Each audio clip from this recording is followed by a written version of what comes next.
Last class, our section was titled Trig Functions of Acute Angles.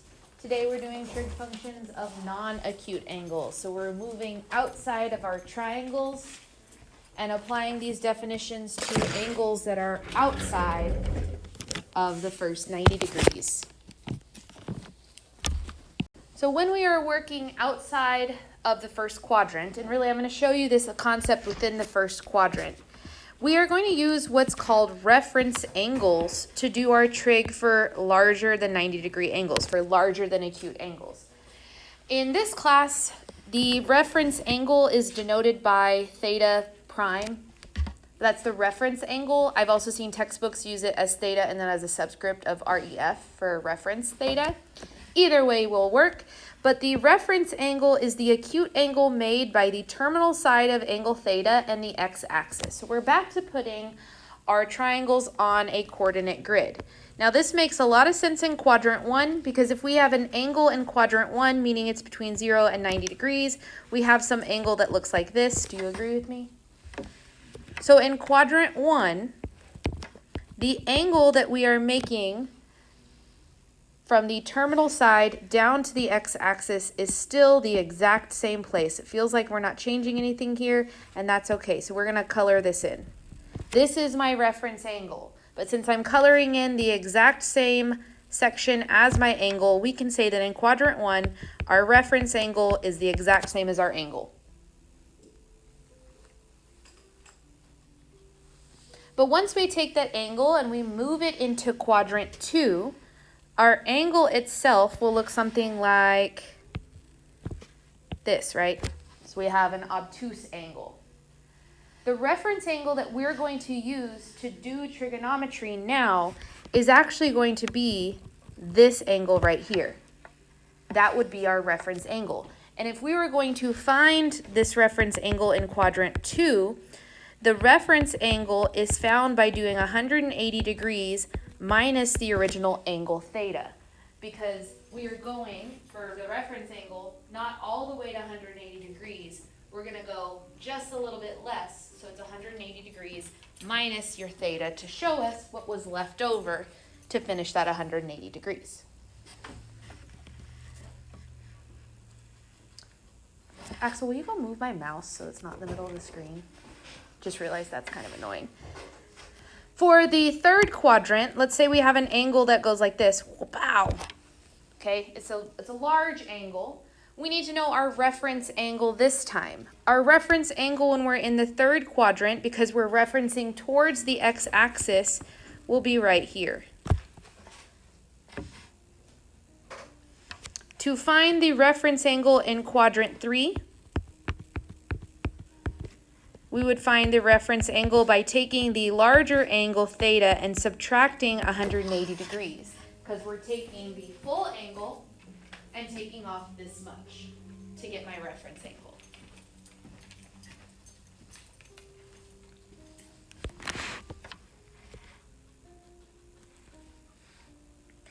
In quadrant 4, so we'll have an angle that goes almost all the way around. Pow!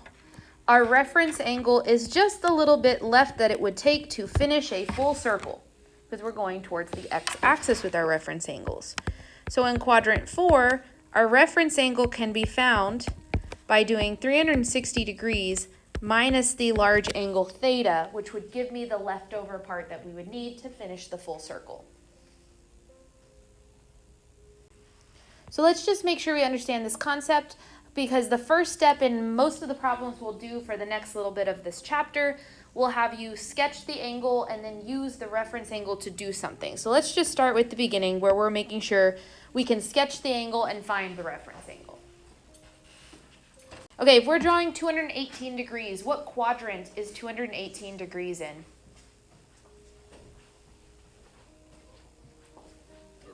The third, because if the first quadrant has 0 to 90, 90 to 180, 180 to 270, we know that somewhere down here is going to be our angle 218 degrees. That goes all the way around. Now, in this quadrant, we will find our reference angle by finding this leftover section after we cross the x-axis. So in quadrant 3, we can find our reference angle by doing the large angle, 218 degrees, minus 180 degrees, basically chopping off the first two quadrants. And if we calculate that, 218 minus 180, we'd get that the reference angle here is 38 degrees.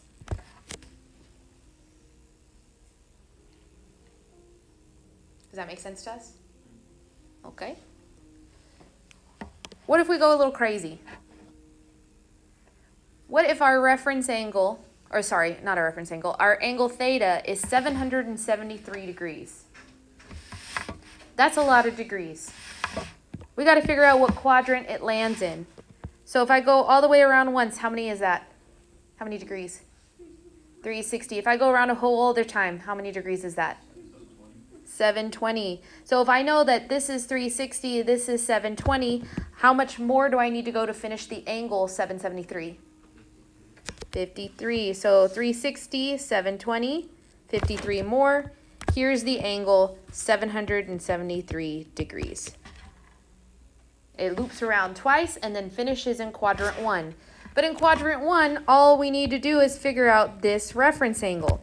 Now our formula for quadrant 1 just said that the reference angle is just the angle theta. That doesn't make sense here because we've looped around a couple times. So what little small math problem should I write down to find the reference angle here?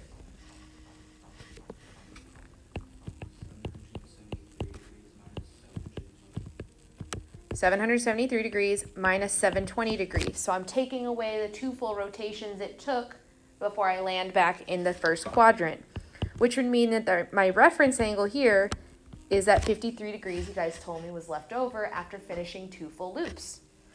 That would be my reference angle.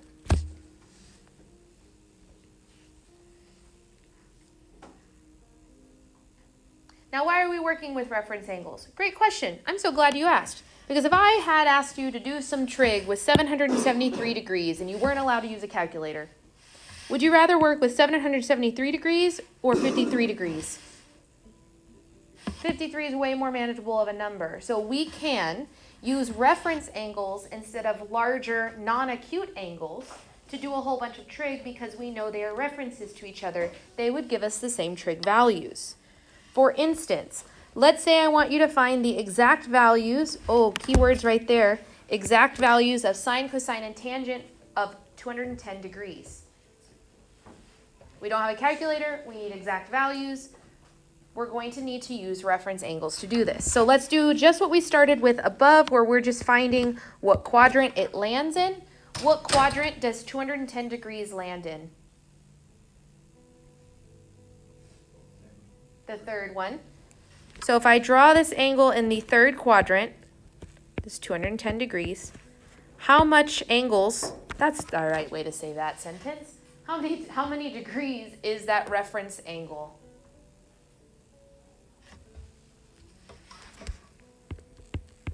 We would do 210 degrees minus 180 degrees. What would be my reference angle? 30 degrees. Now, especially because I asked you for the exact values, hopefully you realize that 30 degrees is one of your special right triangle values. If it's one of your special right triangle values, you can tell me sine, cosine, and tangent for it based off that the pink piece of paper I gave you last time, the table of values, or the hand trick, if you know those things.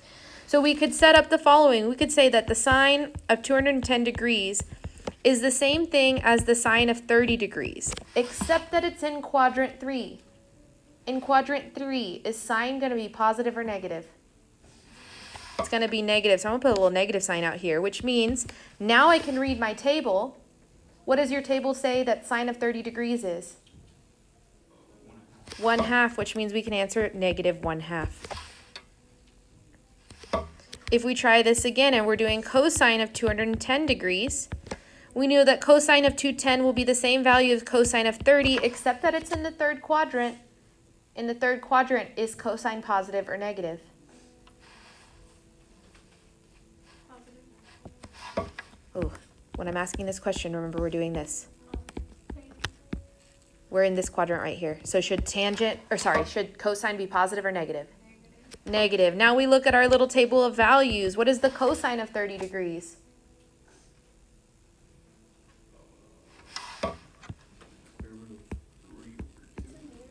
Square root of 3 over 2, and then we'll give it negative. The last one we have is tangent. Tangent of 210 degrees. Again, we set up the same way. We know tangent of 210 will be the same as tangent of 30. In the third quadrant, is tangent positive or negative? Positive. So we're good. No minus sign needed. And what is the tangent of 30 degrees? Very good.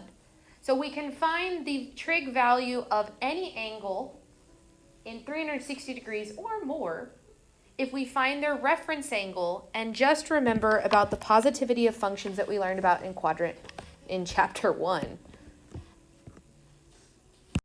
Let's try one more. This time we are going to find the exact value, meaning we can't use a calculator, of cosine of negative 240 degrees. Step 1, sketch the angle so we know what quadrant we're in. So negative 240, interesting. What quadrant is negative 240 going to be in? The second quadrant, yeah, because it's going to loop around the opposite direction. Wow, this is negative 240 degrees. I still just want, in quadrant 2, this reference angle.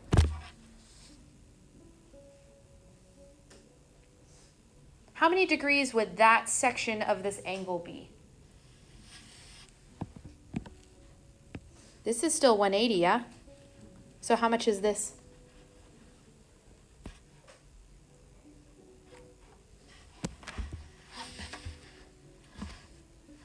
If it took me 180 degrees, negative 180, I know, to go from here to here, and this is 240, how much is this much?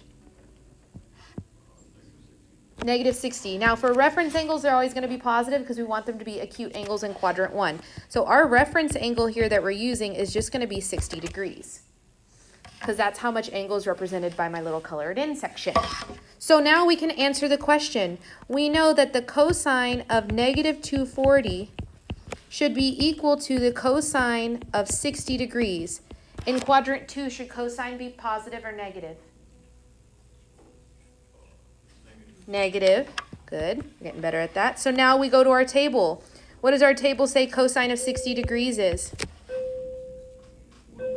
1 over 2. So we know that this answer is negative 1 over 2.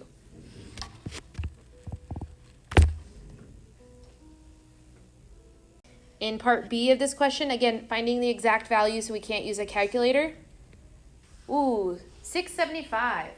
Let's figure out what quadrant it is in. We know wrapping all the way around our graph would be how many again? 360. And if we count by 9s, right? So this is 9, so 90, 180, 270, 360, 450, 540. What's next? 630. And the next would be 720. So we know 675 is somewhere in here, yes? Okay, so let's draw our angle. It's going to loop around. Wow, there's 675.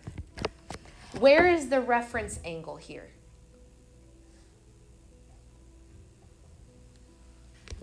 It should always go towards the x-axis. So this little extra section that would help me finish my full second loop would be my reference angle. So now we need to figure out how much this would be. All the way around twice is 720. We didn't make it all the way around twice, so how much more did we need to go? I think I heard you say it. 45. That means our reference angle is 45 degrees. Whew!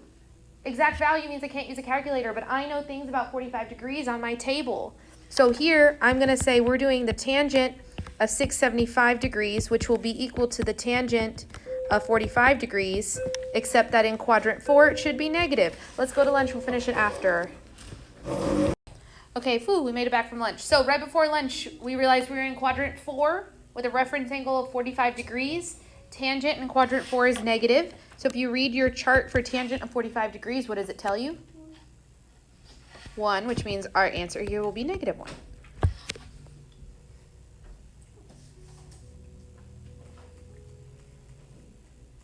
Sound good? Okay, this is our last example for today, example 4.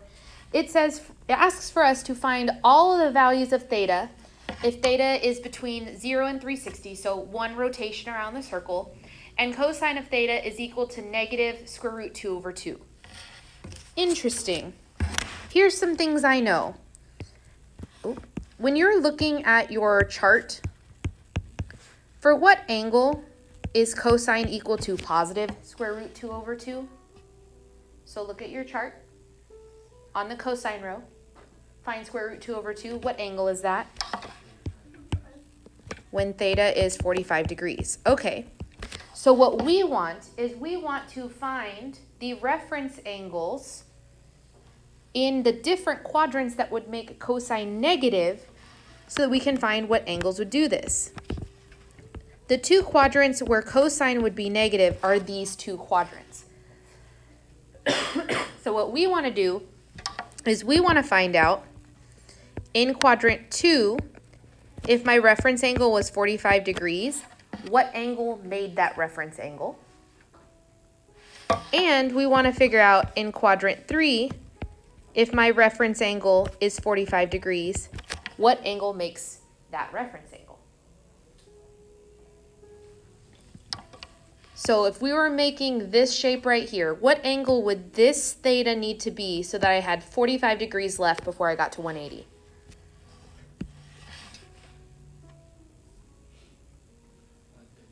$135. So we know, first things first, that cosine of 135 degrees would be negative square root 2 over 2. That's one of my angles.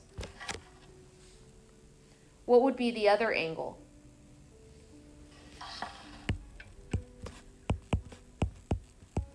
What would be the angle that's in quadrant 3? How did you get that, Jerry? 180 plus 45 degrees. So then I have cosine of 225 degrees, which would give me that negative square root 2 over 2. So our reference angles, again, are going to be the ones that help us solve problems, especially when we have these exact values that we can recognize from our 45, 45, 90, and 30, 60, 90 triangles.